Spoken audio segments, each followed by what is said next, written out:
Bineesh Antony, Kerala Vision News, Idukki. Kollam ജില്ലയിൽ ആദ്യ Kerala go branded shop പ്രവർത്തനം ആരംഭിച്ചു. മന്ത്രി പി പ്രസാദ് ഉദ്ഘാടനം ചെയ്തു. കാർഷികോൽപ്പന്നങ്ങൾ മൂല്യവർദ്ധിത ഉൽപ്പന്നങ്ങളാക്കി വിപണിയിൽ എത്തിക്കുക ലക്ഷ്യം.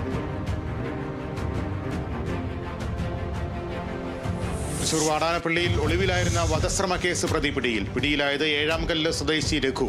അറസ്റ്റ് അയൽവാസിയെ ആക്രമിച്ച കേസ്.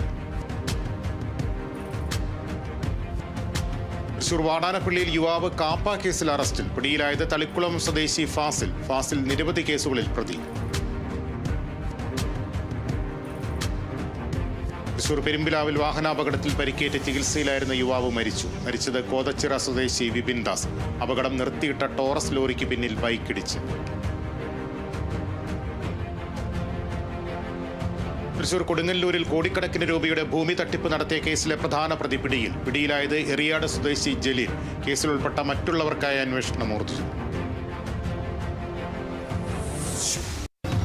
തൃശൂർ ഐനിപ്പള്ളിയിൽ നിയന്ത്രണം വിട്ട പിക്കപ്പ് വാൻ കോൺക്രീറ്റ് സ്ലാബിൽ ഇടിച്ച് 2 പേർക്ക് പരിക്ക്. ഡ്രൈവർ വടകര സ്വദേശി അദ്നാൻ, എറണാകുളം സ്വദേശി രാഹുൽ എന്നിവർക്കാണ് പരിക്കേറ്റത്. ഡ്രൈവർ ഉറങ്ങിപ്പോയതാണ് അപകട കാരണമെന്നാണ് നിഗമനം.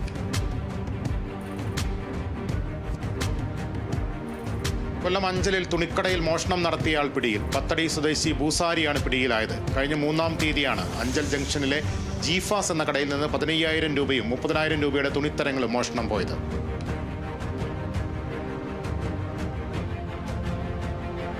മുനമ്പം സമരം ഒത്തുതീർക്കാൻ സർക്കാർ നിയമനിർമ്മാണം നടത്തണമെന്ന് കേരള കോൺഗ്രസ് എം സംസ്ഥാന സ്റ്റിയറിംഗ് കമ്മിറ്റി അംഗം ജോസഫ് കെ നെല്ലുവേലി. ചങ്ങനാശ്ശേരി അതിരൂപതയുടെ ഐക്യദാർഢ്യ സമരപന്തൽ സന്ദർശിച്ച് സംസാരിക്കുകയായിരുന്നു അദ്ദേഹം.